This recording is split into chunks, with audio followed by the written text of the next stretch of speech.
Olá, tudo bem? É hora da gente fazer aquele bate-papo sobre saúde. Você está bem? Olha, um assunto bastante importante. A gente sabe que por causa da pandemia, da quarentena, os alunos estão estudando em casa. E aí vem um problema, né? Às vezes também percebido na escola. Será que eles estão prestando atenção mesmo? Existe algum problema que desvia o foco desse estudante? Por isso a gente vai conversar com a Célia Siqueira, que é grafóloga, e a gente vai conversar, né, Célia, sobre distúrbio de aprendizagem. Seja bem-vinda aqui no Saúde é Vida. Que bom ter você. Obrigado, é ótimo estar com vocês nesse papo de saúde que é muito importante nesse ano, tudo que a gente está vivendo, né, Andréia? A gente se preocupar com a saúde dos nossos filhos mais ainda, né? Porque como é que fica esse estudo à distância, né? Tem vários sinais aí da pré-escola, viu? É verdade, né? E agora os pais estão, parece que observando mais os filhos, né? Porque estão juntos agora, esse juntos imposto aí pela pandemia, né? Nessa quarentena. Alguns estudantes já estão voltando para a sala de aula. Mas, Célio, o que eu queria te perguntar é sobre os distúrbios de aprendizagem. O que é isso? Quais são eles? Olha, a gente tem o mais conhecido, o mais famoso de todo, que é a dislexia. Quer A trocar as dislexia é o mais letras? famoso. Que é trocar o desenvolvimento, é considerado um transtorno específico de aprendizagem, tá? De origem neurofóbica. Então, é uma origem caracterizada neurologicamente. A pessoa não sabe soletrar. Ela tem dificuldade de encaixar o A, o R, o B, o C, consoante e vogal, e a gente vai encontrar isso daí de várias maneiras. Então, para o pai que está em casa, ele perceber que tem uma dispersão, que tem um desenvolvimento fraco de atenção, que tem um atraso do desenvolvimento da fala, da linguagem, pode haver aí um sinal como dislexia. E é Mas a claro que gente tem isso, outros né? sinais. Claro que isso influencia muito na hora de aprender, né? Vai muito além do foco, no foco, porque se ele não consegue, né, fazer a formação correta das palavras, né, troca letras, isso também desvia o aprendizado. A gente tem um outro distúrbio que não é muito falado, Andréia, mas que é um distúrbio muito conhecido pelo profissional de psicologia, que é a disgrafia, tá? Que é um distúrbio quando ele... Aí, no caso, você vê que a dislexia é um desenvolvimento de troca de linguagem, uma coisa muito fono, no caso da dislexia. A disgrafia é na escrita, tá? Vem também, é originário como a dislexia de neurofobiologia, mas a disgrafia é quando ele pula letras, quando ele come letras. Então, vou escrever escola, não tem o C, não tem o O. Ele Ele não escreve comeu letras, corretamente, né? ele Não é não problema da escreve corretamente. alfabetização, então. Faz parte do Então, esse distúrbio. problema faz parte do distúrbio, mas é um problema que dentro da escola, da rede municipal, da rede estadual, mais do que da rede particular, porque a rede municipal e a rede estadual ela tem pouco trabalho de fono. E tem outros distúrbios também, além desses que você mencionou, Célia? Dislexia é o mais famoso, disgrafia é o menos conhecido, mas é a descalculia. Você já ouviu falar de descalculia? Olha, tem a ver com cálculo? Tem a ver com cálculo. Você pode ver que todos os transtornos, eles começam com des. Uhum. Disgrafia, dislexia, né? E aí a gente tem aí a descalculia. Tá vendo que é des? Aham. Sempre o turno começa com des. Por quê? Porque é pré-escolar, tá? Então, a Uhum. gente tem uma dificuldade da criança de calcular, ela não consegue calcular, ela não entende na mente dela como é que faz uma soma, como é que usa uma adição, uma subtração, ela não entende como isso acontece, mas ela não entende.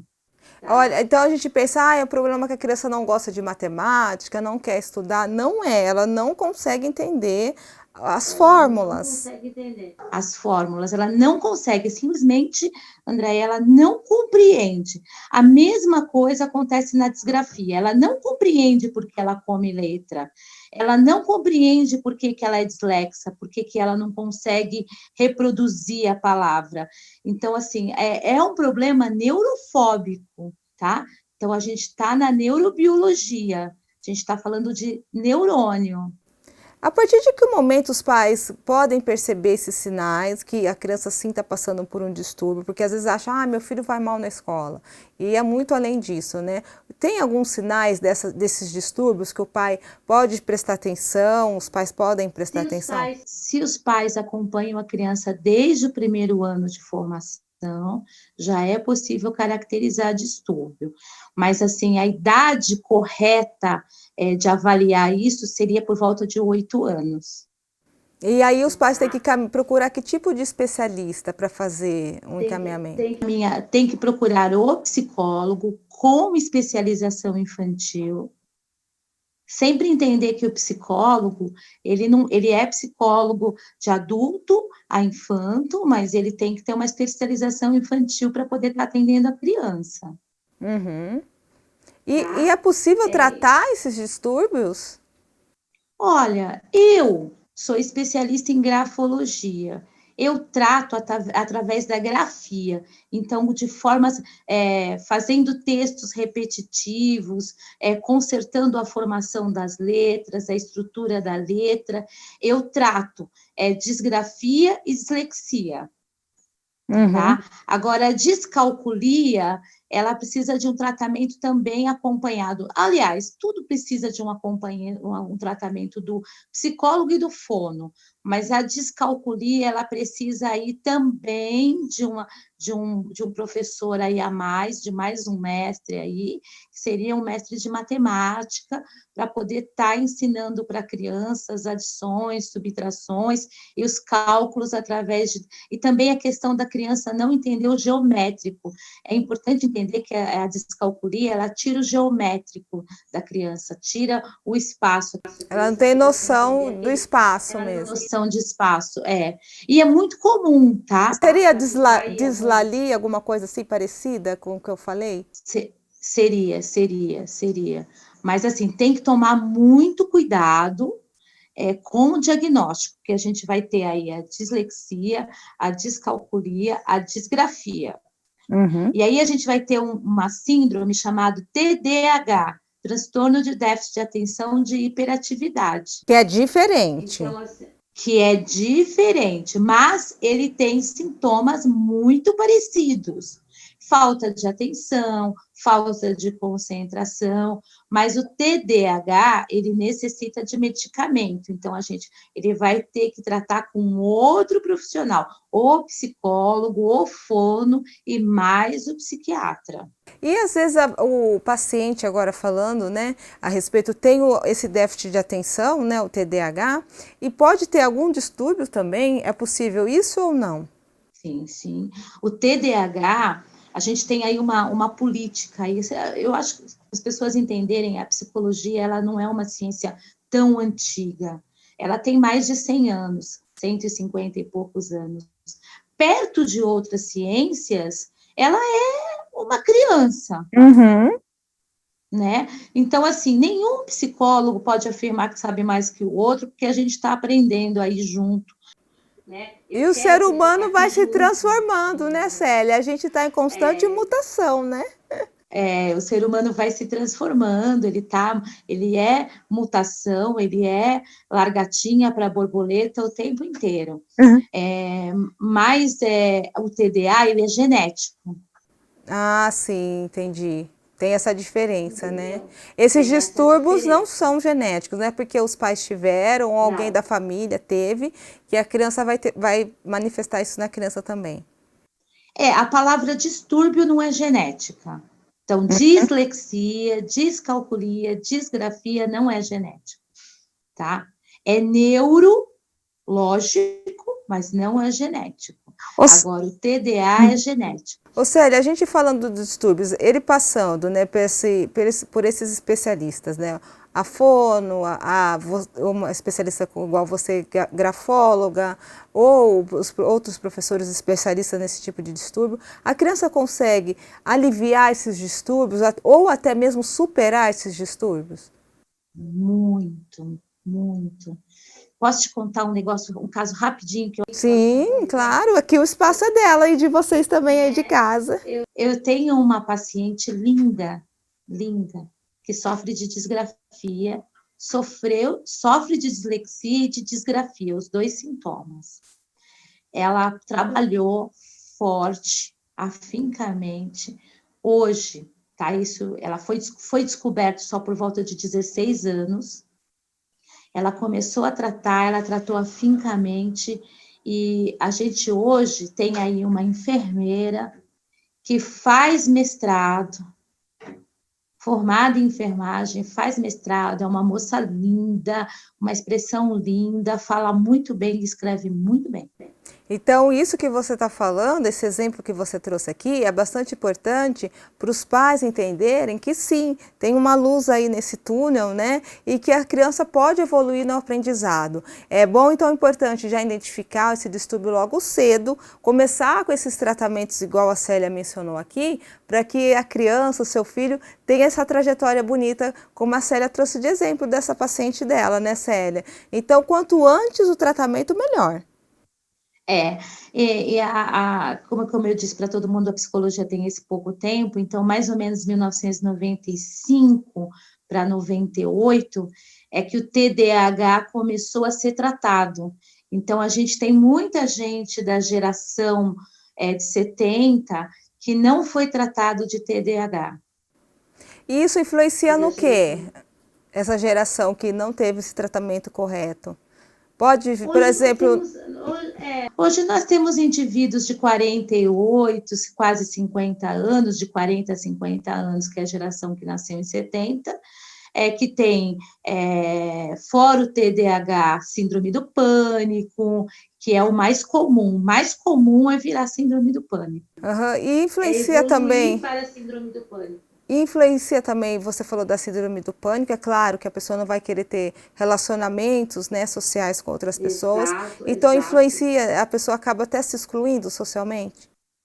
Totalmente, tá? Agora a gente tem uma síndrome chamada de a síndrome da cabana. Que é isso, Célia? Síndrome da cabana. É uma síndrome causada pela pandemia, a pessoa não quer sair de dentro de casa. Ah, então olha só, gente, isso é bastante importante que a Célia está falando, que me soa até como novidade. Claro, é a primeira vez que a gente está enfrentando essa doença, por isso que chama novo coronavírus, né, a Covid-19, e com ela vieram outras questões que afetam o nosso comportamento, e aí a Célia falou que tem a síndrome da cabana. Vamos entrar nesse assunto, Célia? Explica pra gente o que é isso. Tá, pensa que é cabana, né? Isso. Então, o indivíduo, ele não quer sair de dentro de casa, ele não quer se relacionar socialmente, ele toma todas as defesas que ele pode para erguer paredes para que ele não saia de dentro de casa. Ele constrói um castelo, muros em volta dele. E ele sente dor. Olha, isso tudo vem do psicológico dele. Vem do psicológico, ele sente dor nas costas, sente dor nos ossos, sente dor no joelho, tudo para ele não sair de casa. Então, a pessoa adquiriu uma fobia social. Uma fobia social, chamada síndrome da cabana. E como é que trata essa síndrome? É um termo novo, né? Como é que trata essa síndrome? É um termo novo. Olha... Porque a família às vezes vai estranhar, né? A família vai estranhar. É tudo novo, né? É um novo tudo, é um novo mundo, é a nova forma de tratar. A gente tem tratado como trata a fobia social, né? Trata com terapia e pode tratar com alguma medicação, sim, aí algum ansiolítico. E você sentiu isso mais em adulto, mais em adolescentes ou em crianças? Tem sentido mais em adolescentes, tá? E os pais se preocupam muito, óbvio, porque aí eles não saem de dentro do quarto, ficam o tempo inteiro dentro do quarto, jogando dentro do quarto, levam um prato de comida para comer lá na mesa do computador. Acho que a mãe que está me ouvindo sabe o que eu estou falando. Uhum. A mãe que está me ouvindo sabe. Não quer se relacionar a não ser com a máquina. Só com a máquina. Tá? E aí a gente precisa chamar a atenção do pai e da mãe para buscar uma terapia. Agora, Célia, né, a gente, claro, teve que enfrentar a quarentena, teve sim que ficar dentro de casa. Agora, claro, né, em algumas cidades, em alguns estados já teve uma abertura maior, né, uma flexibilização. Se os pais que estão sentindo que os filhos, ou mesmo os parentes de adultos, estão sentindo que aquela pessoa, aquele paciente está passando por isso, convidar a fazer certos convites para sair, dar uma voltinha, claro, né, gente, com máscara, também já ajuda a pessoa a sair de dentro dessa cabana?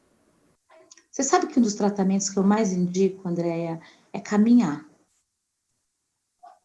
É caminhar. Caminhar é tudo, né, gente? Sentir o ar o ar no rosto, o vento da manhã, sair de manhã para caminhar, porque Oxigênio o cérebro, né, gente? oxigênio no cérebro. Se você começar o dia sem sair para dar essa caminhada, você entra num ciclo vicioso. Todo mundo entra. Você vai entrar, eu vou entrar, todo mundo entra. Porque a pessoa já vai se libertando, ela vai vendo sim a cidade, percebendo o que tem ao redor dela, né? Nada como o ar que a gente respira. O melhor tratamento é o ar que a gente respira. Então, fazer atividade ao ar livre é uma boa receita para combater essa síndrome nova, para você sair. Você que está passando por isso, tenta dar uma caminhadinha, vai relaxada, às vezes dá certo. Célia, nosso tempinho acabou, eu queria te agradecer. Muito obrigada pela sua participação aqui comigo. Eu adorei, eu que agradeço a participação com vocês. O programa é excelente, você é excelente. Muito obrigada. Carismático. Eu fico muito feliz para quem está em casa poder saber. E, dúvidas sobre o que eu falei, tem lá no Google, dá para pesquisar, mas procura o profissional, o terapeuta, o psicólogo, o fono, tem dentro do seu convênio, caso você tenha, caso você não tenha, existe aí na saúde pública, né? A gente tem o CAPS, que dá para ajudar aí, ou cada cidade tem uma regional dessa mesma sigla, e nas cidades tem psicólogos até nas faculdades que atendem gratuitamente. Não tem desculpa para nos tratar. É isso mesmo. Ó, Célia, é mais caro o remédio do que o tratamento. Verdade, tem que se cuidar mesmo, né? Como você disse, tem a solução, é só a gente ir atrás. Eu queria te fazer mais um convite. Volte sempre que quiser. O Saúde à Vida está de portas abertas para você, viu? Muito obrigada. Muito obrigado, parabéns pelo programa, sucesso. Obrigada, olha, obrigado você também que esteve comigo até agora. Faça igual a Célia disse, cuide-se, hein? Até nosso próximo encontro. Fique bem, tchau.